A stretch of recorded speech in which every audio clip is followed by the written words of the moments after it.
사도행전 17장 16절부터 34절까지 말씀을 교독하겠습니다. 바울이 아덴에서 그들을 기다리다가 그 성에 우상이 가득한 것을 보고 마음에 격분하여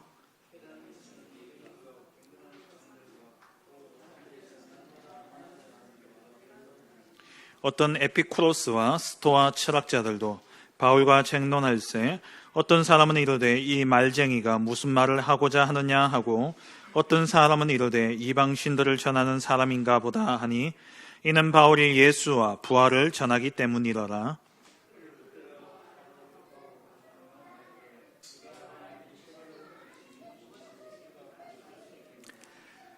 내가 어떤 이상한 것을 우리 귀에 들려주니 그 무슨 뜻인지 알고자 하노라 하니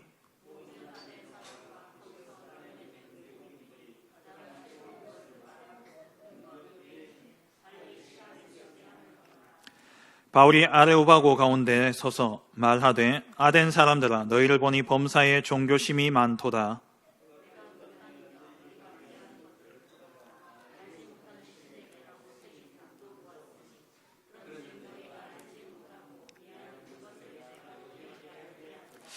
우주와 그 가운데 있는 만물을 지으신 하나님께서는 천지의 주제시니 손으로 지은 전에 계시지 아니하시고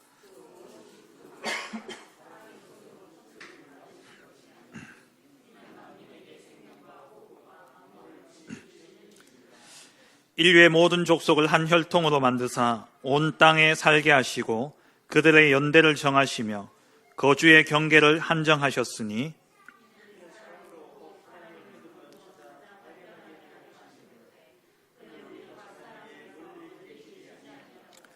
우리가 그를 힘입어 살며 기동하며 존재하느니라. 너희 시인 중 어떤 사람들의 말과 같이 우리가 그의 소생이라 하니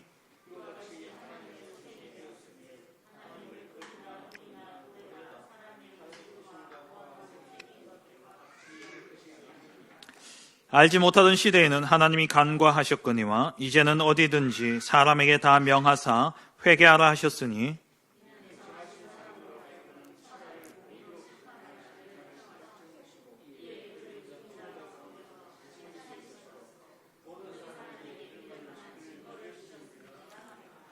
그들이 죽은 자의 부활을 듣고 어떤 사람은 조롱도 하고 어떤 사람은 이 일에 대하여 내 말을 다시 듣겠다 하니 같이 봅니다. 몇 사람이 그를 가까이 하여 믿으니 그 중에는 아레오바고 관리 디오누시오와 다마릴라는 하는 여자와 또 다른 사람들도 있었더라. 아멘.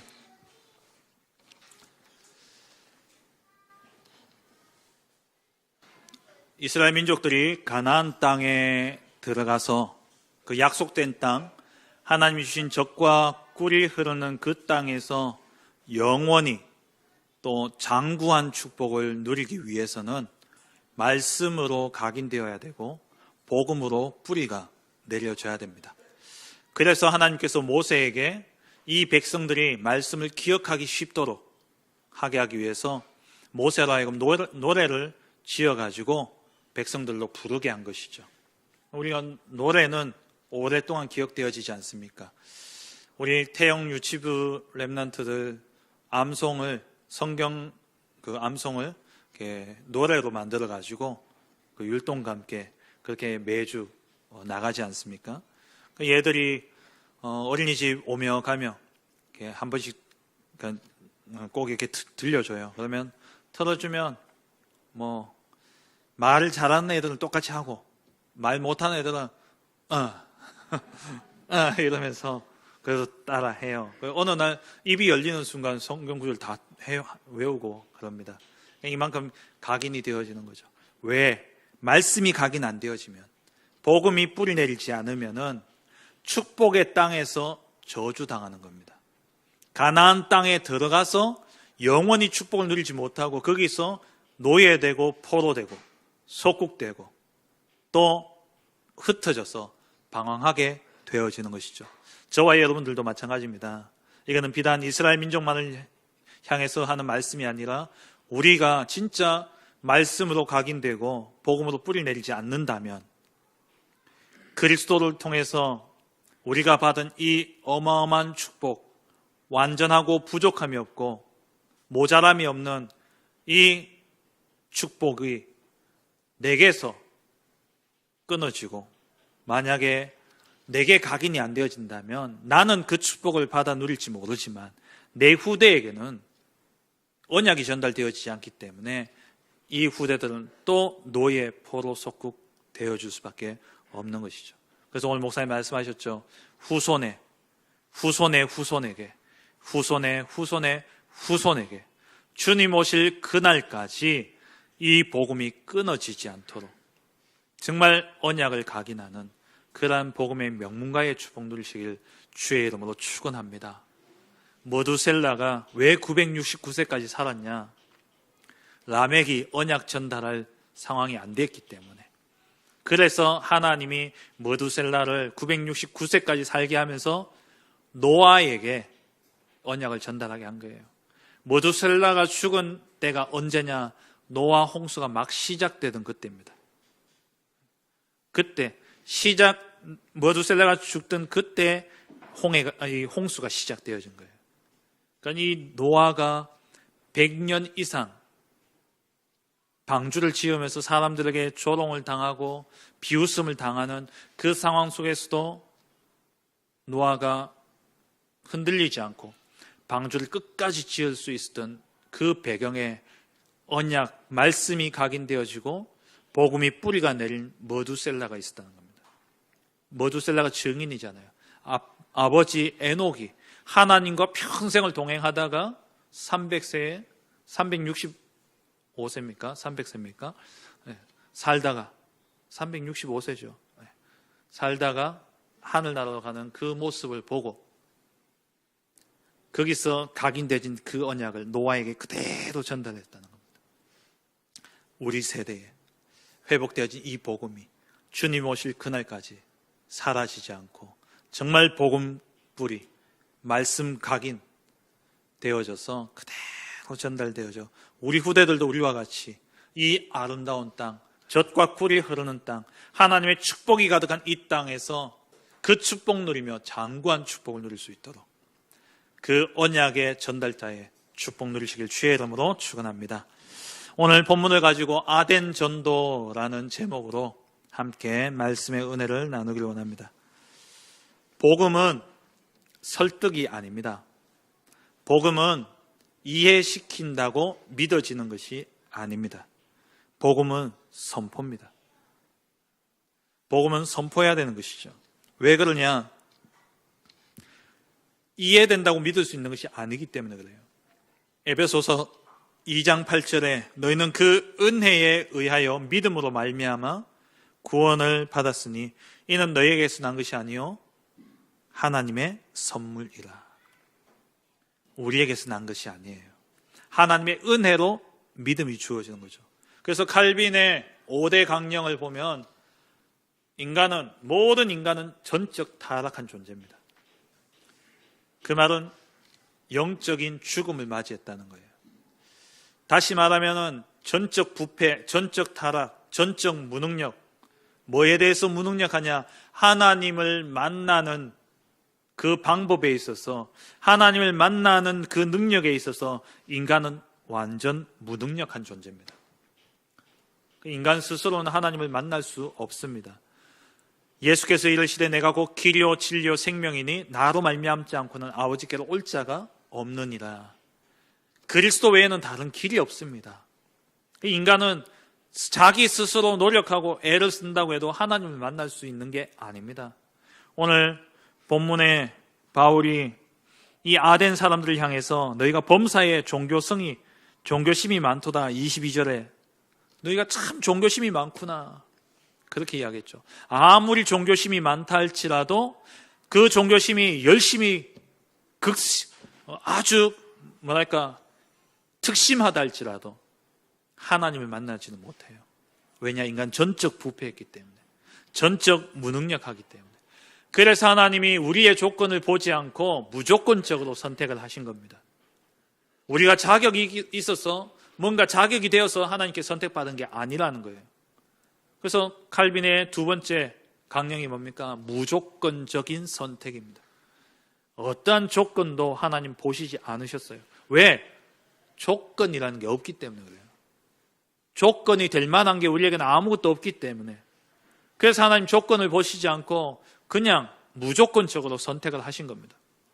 그렇게 선택받은 자에 한해서 하나님이 속죄를 베푸신 거예요. 그렇게 선택받은 자만 하나님 앞에 죄 사함을 받을 수 있는 겁니다. 그게 은혜입니다. 그래서 이 은혜는 불가항력적인 은혜죠. 거부할 수 없는 은혜입니다. 하나님이 선택하시고 하나님이 속죄하시기로 은혜를 베푸시기로 작정한 그 사람은 절대 거부할 수가 없어요. 그럼 반대로 아무리 종교심이 많고 아무리 성품이 좋고 아무리 훌륭하고 참 저 사람 예수 믿으면 좋겠다 싶은 사람일지라도 하나님의 선택을 받지 않은 사람이라면 절대 믿을 수 없는 겁니다. 이게 아주 중요한 부분입니다. 이렇게 선택되어진 자를 하나님은 절대 버려두지 않고 끝까지 인도하셔서 하나님의 나라에 이르게 하시는 것이죠. 그래서 이 사실을 분명히 안다면, 그래서 칼빈의 예정론이라 그러잖아요. 하나님이 구원받을 자들 예정해 놓으셨다는 겁니다. 그렇기 때문에 우리는 설득하려 하지 않아야 돼요. 이해시키려 하는 게 아닙니다. 복음은 선포입니다. 하나님의 방법이에요. 하나님은 우리 인류를 향해서 복음을 주실 때에 설득하고 이해시킨 것이 아니라 선포하셨습니다. 성경 제일 첫 구절이 뭡니까? 창세기 1장 1절. 태초에 하나님이 천지를 창조하시니라. 다 믿으시죠? 세상 사람들도 믿습니까? 세상 사람들 가운데 이걸 믿는 사람이 과연 얼마나 될까요? 학교에서 배우는 학문과 완전히 반대되는데요. 학교에서 배우는 학문은 진화론 아닙니까? 저 아메바로부터 시작되어졌다면서. 제가 배울 때는 그런데 요즘 어떻게 바뀌는지 모르겠습니다만은 호모 사피엔스 호모 그 인류 이야기를 막 하잖아요. 이렇게 발전이 아니라 진화되어서 지금의 우리가 되어졌다. 그런 사람들 앞에 태초에 하나님이 천지를 창조하시니라 이 말을 하면 과연 믿을 사람이 얼마나 되겠어요? 그러면 우리 인간적인 생각은 어떻습니까? 하나님이 창조하셨다라는 증거부터 되고 난 다음에 그러니까 하나님이 천지를 창조하신 거 아니냐라고 이야기하는 게 인간의 방법이에요. 근데 하나님은 그게 아닙니다. 태초에 하나님이 천지를 창조하시니라. 불신자가 나도 성경 한번 읽어봐야 되겠다 해서 창세기 1장 1절 딱 펴는 순간 이 뭐야 이거 말도 안 되는 소리 하네 하고 덮어버리는 거예요. 그게 성경입니다. 믿을 자에게 하나님이 주시는 거예요. 복음은 설득이 아니고 이해가 아니고 선포입니다. 우리가 현장에서 복음 전하실 때에 우리가 이제 70제자운동, 이 70제자운동이라는 단어를 계속 듣고 그러면서 내 마음에 거룩한 부담감이 좀 생기지 않습니까? 이제 전도의 눈으로 현장을 좀 봐야 되겠고 이 복음 전해야 되겠다라는 마음이 일잖아요. 그런데 사실 쉽게 입이 잘 안 떨어지죠. 그러다 보니까 왜 그러냐? 현실, 상황, 그 어떤 배경, 그리고 그 사람의 어떤 수준, 이런 것들이 보여지니까 사실 쉽게 복음이 증거되어지지 않는 것이죠. 현장에서 복음 전할 때에 꼭 기억하시기 바랍니다. 결론부터 말씀드리겠습니다. 설명하고 설득하고 이해시키는 것이 아니라 복음은 선포하는 겁니다. 이게 오늘 말씀의 핵심입니다. 이게 다예요. 자, 이제 주무셔도 됩니다. 이번 주 꼭 기억하세요. 복음은 설득하고 이해하고 그리고 이해시키고 그리고 변론하는 것이 아니라 선포하는 거다. 왜? 믿을 사람은 다 믿게 돼 있기 때문에. 안 믿을 사람은 아무리 설득해도 안 믿습니다. 아무리 변론 잘하고 내가 탁 돌아와서 생각해도 야, 내가 어떻게 그때 그 상황에 이런 말을 할 수 있었을까? 야, 내가 어떻게 이렇게 잘 이야기했을까? 내가 이야기 잘한다고 믿는 게 아니라니까요. 선포입니다. 심지어 단 30분에 복음만 전해도요, 예수 믿어요. 하나님 선택하신 자는. 단 한 구절, 수고하고 무거운 짐진 자들아 다 내게로 오라, 내가 너희를 쉬게 하리라, 이 말만 듣고도 눈물 흘리고 믿는 사람이 있습니다. 우리가 어떻게 말하느냐, 물론 우리가 구원의 길, 메시지 잘 준비되어져 있어야 되죠. 그래서 정확하게 복음 전하는 게 중요합니다.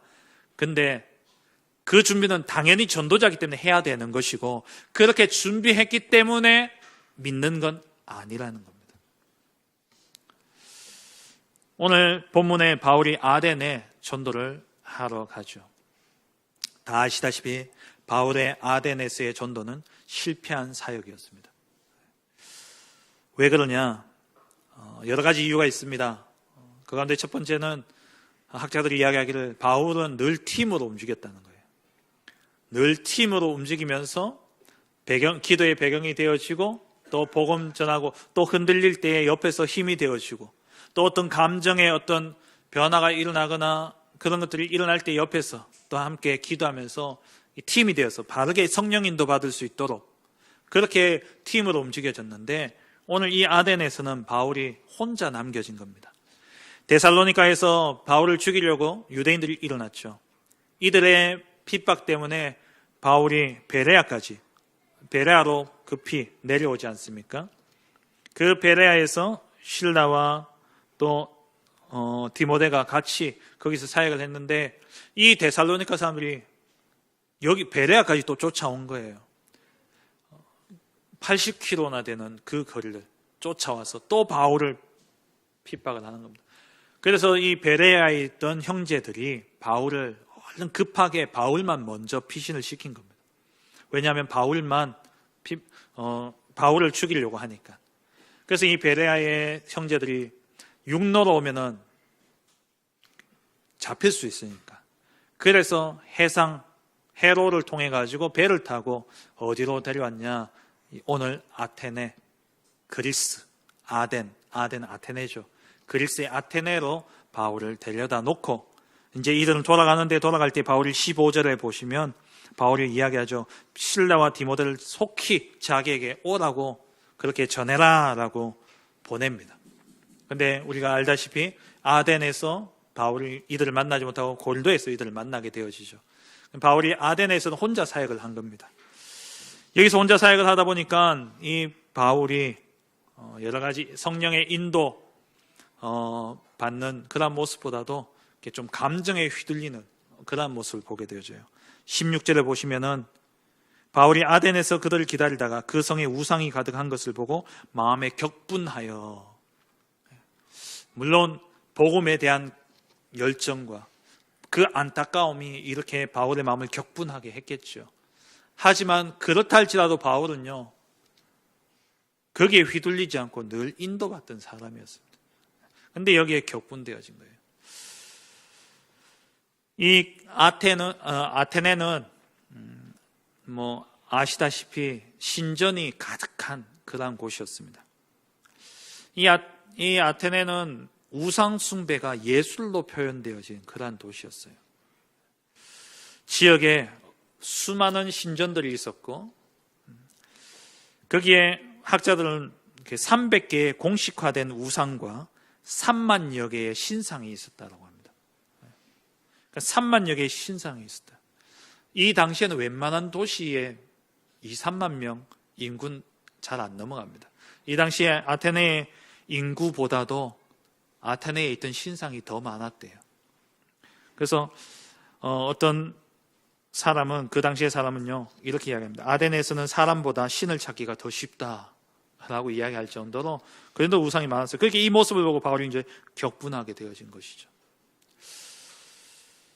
근데 이러한 모습을 보면서 바울이 여기에서 복음에 대한 당위성을 선포하기보다도, 오직 복음을 선포하기보다도 변론하기 시작한 겁니다. 왜 그러냐? 아테네는 어떤 도시입니까? 우상 도시면서 또 철학의 도시죠. 아테네 출신의 철학자들, 우리 다 철학자다 하면 딱 떠오르는 사람들 전부 다 아테네 사람들이에요. 아리스토텔레스, 소크라테스, 플라톤, 에피쿠로스, 또 제노 이런 철학자들이 다 아테네 출신들입니다. 그러니까 이 당시에 아테네의 사람들은요, 아테네의 시민이라는 것만으로도 어마어마한 자부심을 가지고 있었습니다. 그러니까 우리는 유대인이다라는 여기에 선민의식을 가지고 있었다면, 이 아테네 사람들은 우리는 아테네 시민이다 여기에 어마어마한 선민의식을 가지고 있었던 거예요. 왜? 그만큼 지식을 추구하고 그리고 수많은 신들을 모신 곳이었기 때문에 그랬죠. 여기에 이러한 도시에서 바울이 복음을 전해야 되는데, 이전 같으면 그런 상황이었다든 간에 바울은 오직 예수가 그리스도여야 되는 복음의 당위성을 선포했는데, 여기에서는 이상하게 바울이 그 상황 속에서 여러 가지 상황과 그런 모습들을 보면서 그것들을 끌어다가 이해시키려는, 또 변론하려는 그러한 모습으로 복음을 전했던 것을 보게 되어집니다. 가장 큰 실패의 원인은 바로 여기서 일어난 것이죠. 그래서 18절에 보시면은 이 아테네에는 두 가지 철학의 그 학파들이 있었습니다. 추우시면 에어컨을 좀 끄시죠. 괜찮으십니까? 두 학파가 있었는데, 에피쿠로스 학파와 스토아 학파, 이 학파가 이렇다 저렇다 그런 거는 그렇게 깊이 하실 필요가 없고, 이 사람들이 그 정도로 이제 철학에 아주 심취한 철학 도시였어요. 이 사람들이 바울을 평가할 때 어떻게 평가했냐? 18절에 이 말쟁이가 무슨 말을 하고자 하느냐? 이 바울을 일컬어서 말쟁이라 일컬어요. 이 말쟁이라는 이 의미는 뭔 뜻이냐면 씨앗을 줍는 사람이다. 이게 뭐냐니까 곡식을 이렇게 막 쪼는 새나 혹은 또 시장에서 씨앗을 주운 다음에 막 여기 떨어져 있는 씨앗들 막 주워가지고 그걸 그냥 밭에다 뿌리는 거예요. 그러니까 밭에 뭐가 날는지도 모르고 그냥 아무 씨앗이나 주워가지고 갖다 뿌리놓고는 거기서 이제 씨앗 나는 거 보면서 이게 뭐구나 이렇게 안다는 겁니다. 그러니까 한마디로 바울이 완전히 학문이 없고 그냥 여기서 찔끔 저기서 찔끔 여기저기서 주워들은 이야기 가지고 바울이 이야기했다라고 생각될 만큼 그렇게 바울이 인식되어진 거예요. 이런 이야기를 듣는다. 어떻게 되겠습니까? 사람이 위축되겠죠.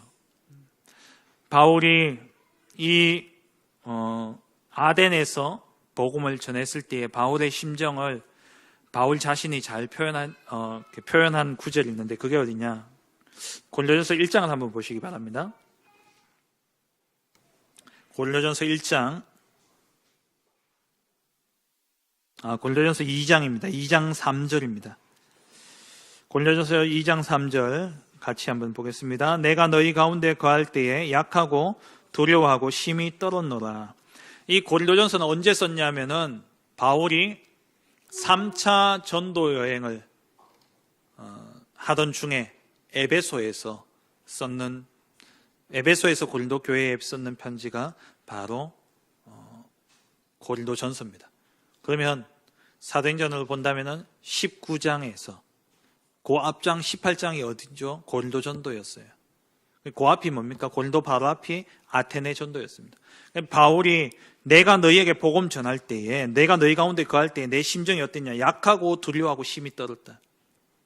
그 원인이 어디냐? 아테네에서의 전도였어요. 제가 대구 신학교를 다니면서 그때 한창 대학 전도학교, 대학 전도 캠프 현장 전도를 이렇게 하고 막 그렇게 사역들이 이루어질 때였는데, 현장 전도를 갔는데 이제 그 현장을 보내면서 교수님을 만나보라는 거예요. 저는 대학도 대구에 4년제 중에 제일 낮은 대학. 근데 저보고 교수님을 만나다니까 얼마나 두렵고 떨리든지 제가 문 앞에 갔다 돌았었다 몇 번이나 그랬어요. 그러면서 무슨 말을 해야 될까? 어떤 말을 해야 될까? 얼마나 많은 생각이 되어지는지 생각만 하다 왔다니까요. 겁나더라고요. 학교 다닐 때 제가 제일 무서웠던 게 누구였냐? 선생님이었거든요. 공부를 못해가지고. 전 지금도 선생님이다 하면은 조금 이렇게 이래요. 별로 좋지 않은 기억이 있기 때문에. 그런데 그러니까 바울이 이 그리스, 아테네, 이 아테네가 바로 헬라 문명의 중심지 아닙니까? 그 헬라 철학의 중심지입니다. 그 시대의 최고의 지성인들이 모여있던 곳, 아테네. 거기에서 바울이 복음을 전한다. 복음을 전했어요. 이야기를 했어요. 근데 거기에서 반응이 어떠냐? 좀 말쟁이. 여기서 저기서 어디서 주워 들어가지고 이제 막 말하는구나. 이렇게까지 이야기를 들리니까 바울의 마음이 어떻겠습니까? 위축되고. 안 그렇겠어요? 그런 가운데 이제 바울이 이들에게 복음을 전하는 가운데 그 가운데 이제 몇몇 사람들이 이제 이 이야기를 계속 듣고 싶다 해가지고 바울을 불러다가 그들이 토론하는 장소가 바로 아레오파고라는 거기에 바울을 세워놓고 이제 너가 뭐 주장하는지 한번 이야기해봐라 해서 바울이 이제 그 뒤에 쭉 이제 22절 이하에 바울이 아레오파고에서 이제 복음을 전하죠. 근데 바울의 설교 내용이 꽤 상세하게 잘 나오고 있습니다. 그런데 이 설교의 내용을 보면은 오직 복음의 당위성에 대한 부분들은 별로 안 나타나고 있죠. 그러니까 바울이 진짜 복음의 어떤 선포보다도 복음에 대한 변론과 어떤 이성에 대해서 호소하고 있는 그러한 사역이 이루어졌던 곳이 바로 이 아덴이라는 곳이었습니다. 우리가 현장에 나가서 어떤 사람을 만난다. 그 사람의 상황과 또 그 사람의 형편에 맞는 또 입장에 맞는 그러한 접촉점을 가지고 복음 전하는 게 중요합니다.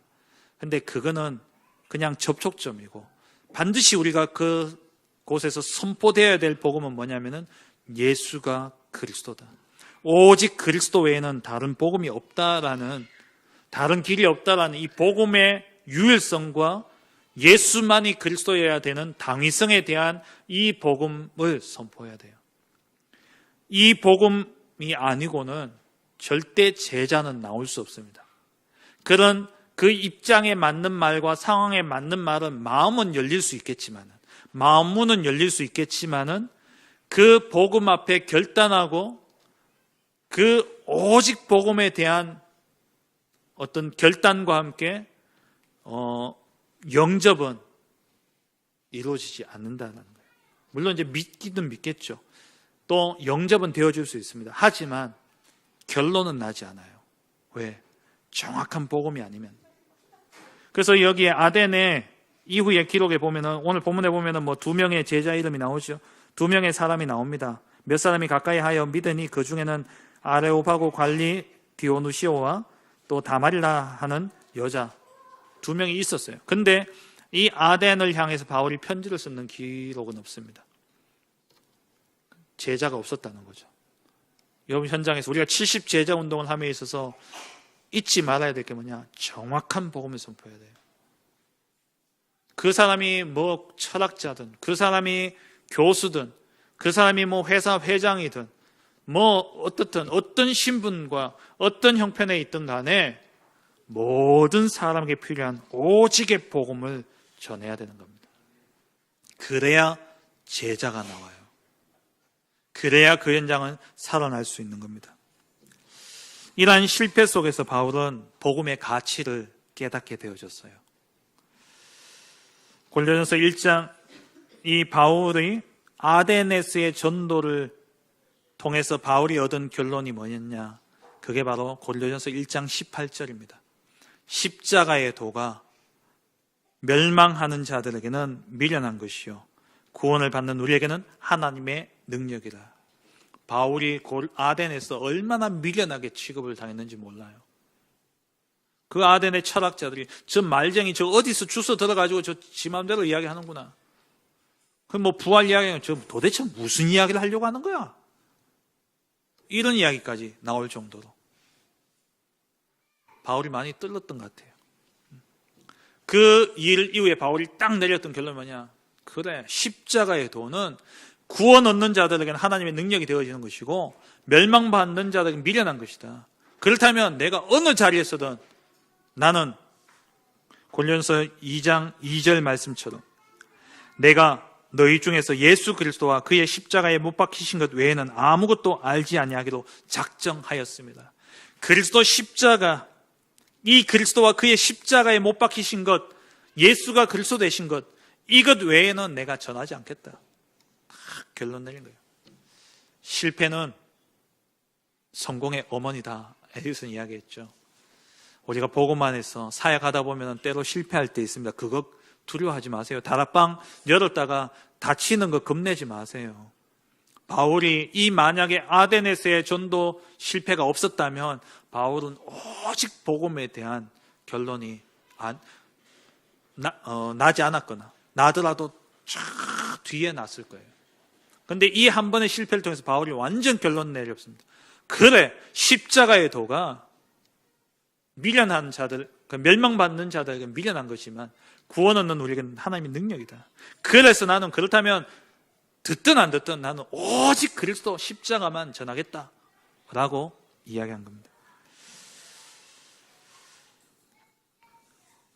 고린도전서 1장 22절 23절에 보면 유대인은 표적을 구하고 헬라인은 지혜를 찾으나 우리는 십자가에 못 박힌 그리스도를 전하니 유대인에게는 거리를 끼는 것이요 이방인에게는 미련한 것이로되. 이걸 두려워해서는 안 돼요. 미련하게 취급받는 그것을 두려워해서는 안 된다. 정확한 복음을 전해야 돼요.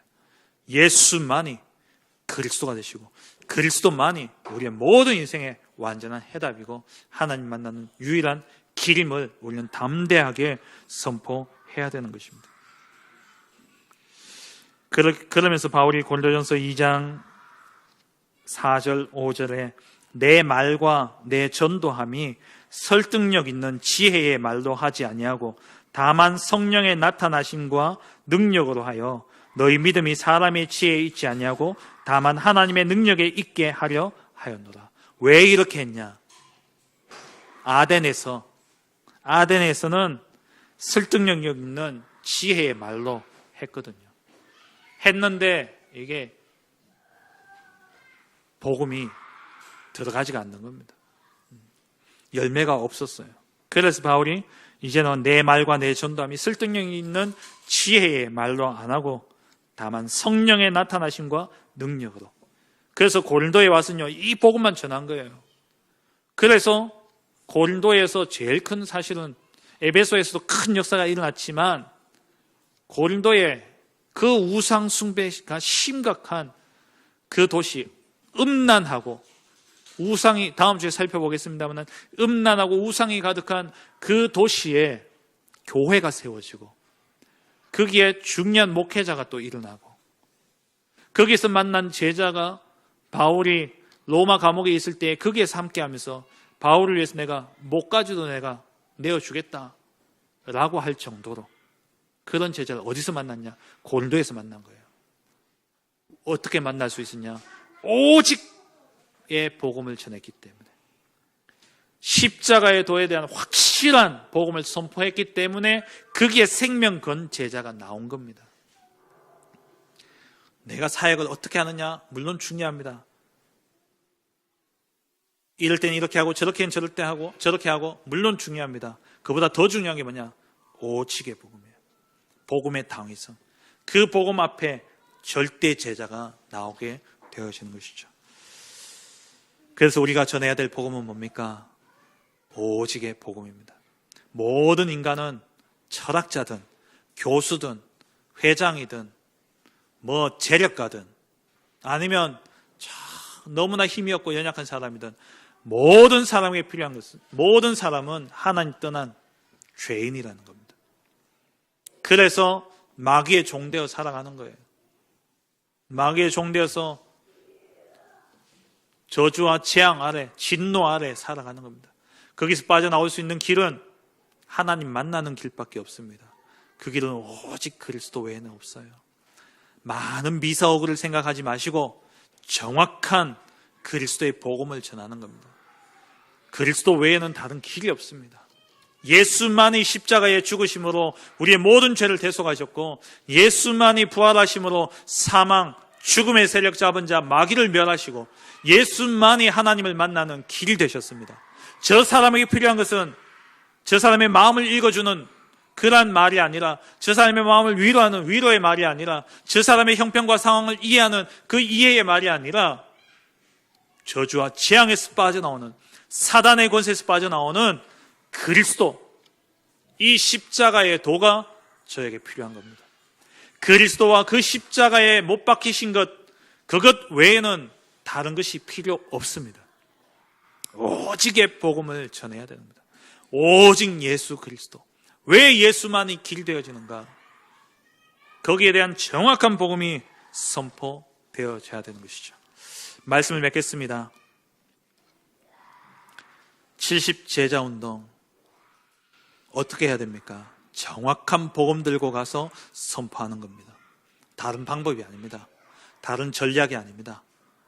정말 현장에 가서, 물론 그 현장 전체를 돌면서 그 지역을 분석하고 그 지역을 두고 기도하며 그 지역의 하나님의 계획을 보는 것 중요합니다.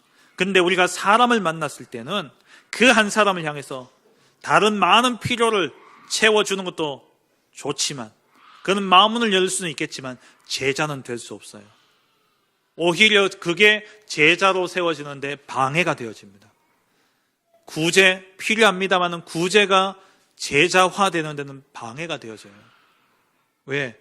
뭔가를 자꾸 의지하고 바라거든요. 그래서 정확한 복음을 전하는 거기에서 70 제자운동이 일어나는 겁니다. 예수만이 그리스도이시다는 것. 그래서 현장에 가면 속지 마시기 바랍니다. 현장에 가서 오직 그리스도의 복음을 증거하시되 무엇을 하느냐?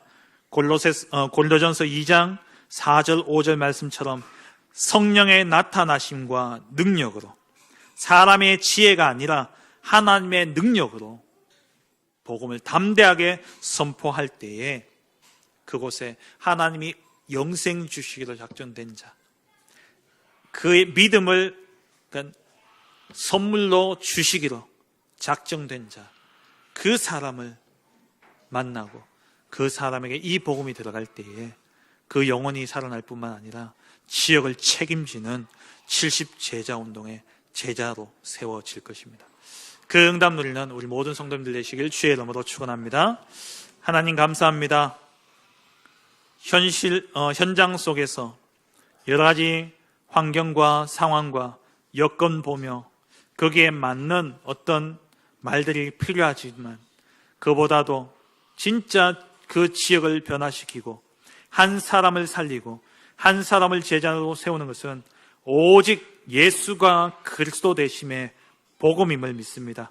하나님, 이번 한 주간 동안 누구를 만나든 어떤 환경 속에 들어가든 그 현장에서 예수만이 그리스도가 되시고 그리스도만이 우리의 구원자가 되시며 우리의 모든 인생 문제의 완전한 해결자임을 선포하고 한 영혼을 주님께로 인도하며 그 영혼을 제자로 세우는 복된 우리 성도님들 되게 하옵소서. 예수 그리스도의 이름으로 기도합니다. 아멘.